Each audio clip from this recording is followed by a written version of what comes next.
Hey everyone, welcome back to History Ignited, the podcast that explores the stories behind Billy Joel's song We Didn't Start the Fire. I'm Andrew. And I'm Caroline. We hope you are enjoying our show. Hi, I'm Dave. Today we're diving into Panmunjom, a place that became famous during the Korean War. Hi everyone, I'm Amy. Yeah, Panmunjom is a village where something huge happened. Armistice talks that stopped the fighting in the Korean War. So what exactly happened there? Let's find out. So, Panmunjom isn't just any village. It's located in the Demilitarized Zone, or DMZ for short, which separates North and South Korea. The DMZ is about 160 miles long, and Panmunjom is right in the middle. It's a place that's seen a lot of tension, but also a lot of efforts for peace. Right, and during the Korean War, it became a spot where both sides, the North and the South, came together to talk about how to stop the fighting. So Panmunjom was where they stopped the war? Well, not exactly. The fighting stopped, but the war didn't officially end. That's what made Panmunjom so important. It's where they agreed to stop the battles, but they never signed a full peace treaty. So what were the armistice talks about?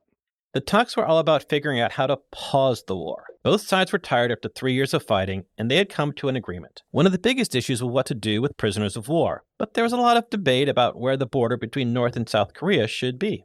And this took 2 years, right? Yes, 2 long years of negotiations. It wasn't easy, but finally, on July 27th, 1953, both sides signed the Korean Armistice Agreement. So what happened after they signed it? After it was signed, the fighting stopped, and they set up the DMZ to act as a buffer zone between North and South Korea.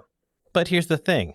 The war never really ended. They're still technically at war because no official peace treaty has ever been signed. That's wild.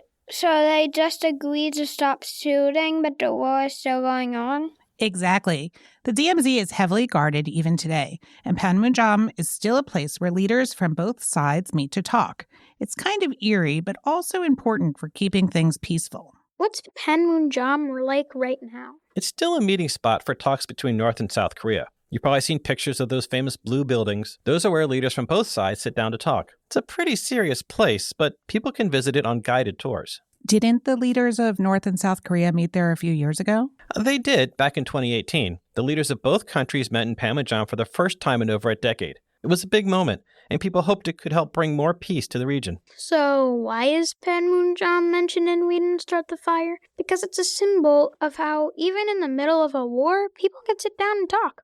And even though the Korean War didn't officially end, Panmunjom shows that peace can still be possible.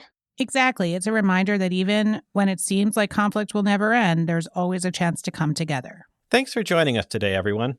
Don't forget to follow us on Facebook, Instagram, and YouTube to keep up with all our episodes. And if you enjoyed today's show, leave us a review. We'd love to hear from you. Stay curious and keep the flames of history alive. Before we go, since Halloween is coming up, we're including some Halloween-themed jokes. Today's joke comes from our listener, George, from Lawrenceville, New York. Thanks, George. So here it is. Why didn't the skeleton ask the girl if he liked to go on a date? Why? Because he didn't have the guts to do it. Thanks for listening to History Ignited. See you next time. Bye, peeps. Bye. Bye-bye.